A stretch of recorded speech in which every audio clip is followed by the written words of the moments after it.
ચાલો આજે એક બહુ જ મહત્વના વિષય પર વાત કરીએ શાળાઓમાં આપણા બાળકોની સુરક્ષા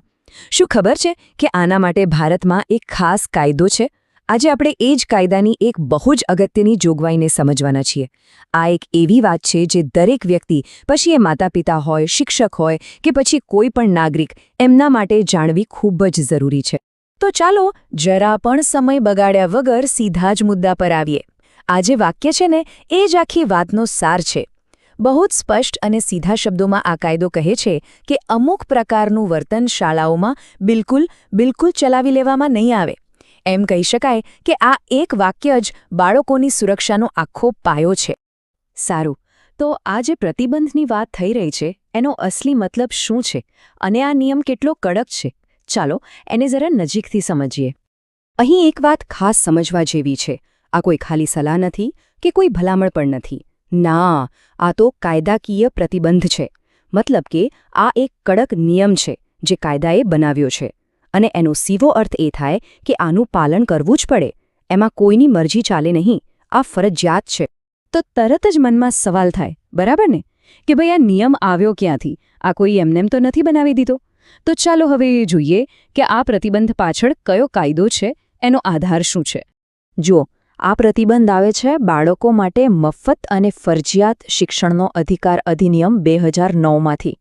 આપણે બધા એને ટૂંકમાં આરટીઈ એક્ટ તરીકે પણ ઓળખીએ છીએ હા આ એ જ કાયદો છે જે બાળકોને એક મજબૂત સુરક્ષા કવચ આપે છે અને એકદમ સ્પષ્ટ શબ્દોમાં કહી દે છે કે બાળકો સાથે કેવો વ્યવહાર ક્યારેય ન થવો જોઈએ પણ વાત અહીં પૂરી નથી થતી આ કાયદો એનાથી પણ આગળ જાય છે એ બહુ ચોખવટથી સમજાવે છે કે બરાબર કયા પ્રકારના વર્તન પર પ્રતિબંધ છે તો ચાલો હવે એની વિગતોમાં ઉતરીએ તો સવાલ એ છે કે કાયદો જ્યારે આ બે શબ્દો વાપરે છે શારીરિક શિક્ષા અને માનસિક કનડગત તો એનો મતલબ શું બરાબર શું કહેવા માંગે છે કાયદો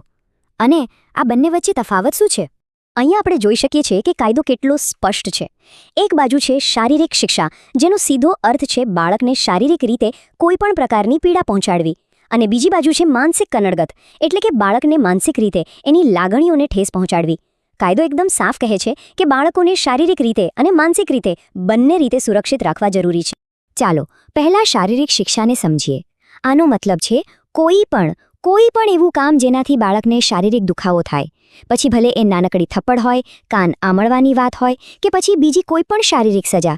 કાયદાની નજરમાં આ બધું જ પ્રતિબંધિત છે અને હવે વાત કરીએ માનસિક કણગતની અને આને જરા પણ ઓછી ગંભીર ન સમજવી જોઈએ આમાં શું આવે તો કે બાળકનું અપમાન કરવું એને વારે ડરાવવો બીજા બધાની સામે એને ઉતારી પાડવો કે પછી એની સાથે કોઈ પણ જાતનો ભેદભાવ કરવો આ બધી જ બાબતો માનસિક કણગતમાં આવે છે કાયદા માટે બાળકની ભાવનાત્મક સુરક્ષા પણ એટલી જ મહત્વની છે તો સારું આપણે આ બધી વાત કરી પણ આમાંથી યાદ શું રાખવાનું છે આ આખી ચર્ચાનો નિચોડ શું છે ચાલો હવે એ મુખ્ય મુદ્દાઓ પર એક નજર નાખીએ ઓકે તો 4 મુખ્ય વાતો છે જે બિલકુલ ભૂલવાની નથી નંબર 1 આ કાયદાકીય સુરક્ષા આપણને મળે છે આરટીઈ એક્ટ 2009માંથી